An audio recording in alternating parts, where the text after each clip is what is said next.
On a longuement cru d'une manière générale qu'il y avait deux catégories de personnes. On venait au monde avec un cerveau, il était programmé génétiquement, c'était atavique ou génétique, on était bête ou intelligent.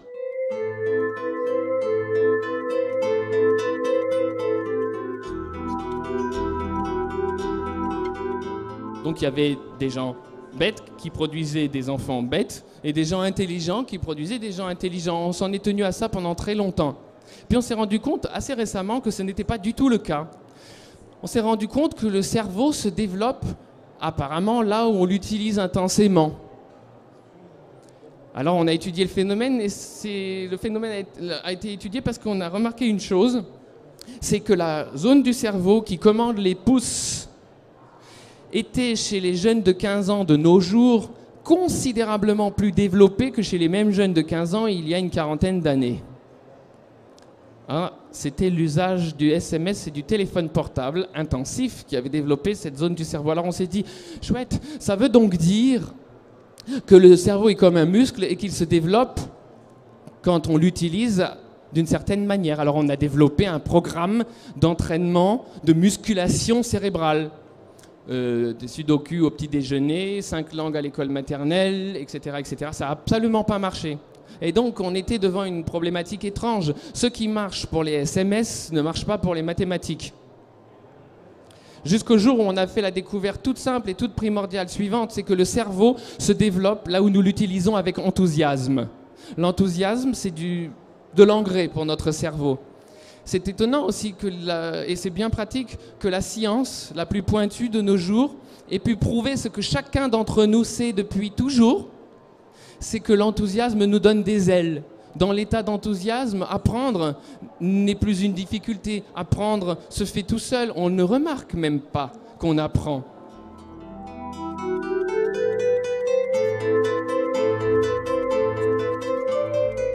J'ai fait une autre découverte très personnelle sur mon cheminement qu'on peut rapporter à tout le monde, c'est que l'enthousiasme a un effet secondaire. Et l'effet secondaire de l'enthousiasme, il est tout simple, c'est la compétence. Et ça, c'est pas magique, c'est pas un mérite personnel. Lorsque tu t'intéresses très fortement à quelque chose, il s'avère que tout l'univers conspire pour te fournir du matériau à ton enthousiasme.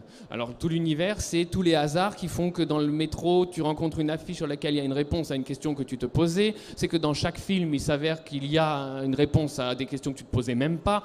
C'est que chaque livre contient toutes sortes d'informations précieuses.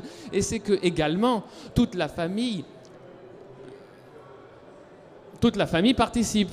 Tous les proches, tout le monde. C'est comme quand un des oncles collectionne les pins, tout le monde collectionne des pins et les lui apporte en brouette entière à son anniversaire, à Noël, etc.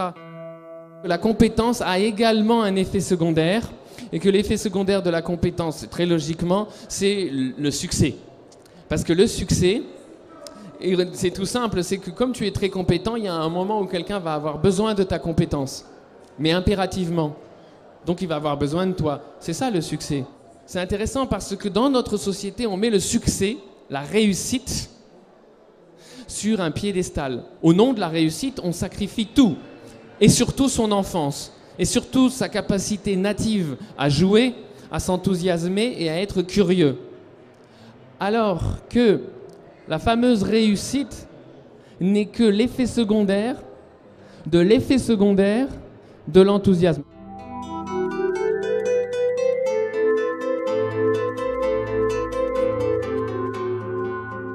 Quand je me suis enthousiasmé pour l'allemand, je disposais de toute ma journée. Donc je pouvais faire 6 heures d'allemand par jour sans que quelqu'un vienne au bout de 45 minutes me dire que c'était l'heure de faire des mathématiques. Il n'y a pas d'âge pour apprendre et on apprend de la même manière à 85 ans qu'à 8 ans. Autrement dit, il n'y a aucune raison de se forcer à apprendre des choses inutiles parce qu'elles n'ont pas de pertinence dans le contexte actuel d'un enfant, sous prétexte qu'on ne pourra pas les apprendre plus tard.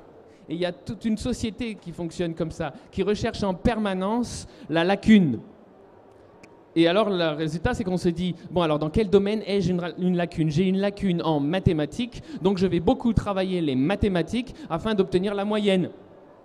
Et moi qui n'ai pas vécu dans ce cadre, et je le répète, ce n'est pas un mérite personnel, j'ai pu toujours me poser la question inverse. Dans quel domaine suis-je bon? Alors pourquoi je suis bon dans certains domaines? C'est tout simple, parce qu'il m'enthousiasme. Donc ça, on le sait depuis tout à l'heure.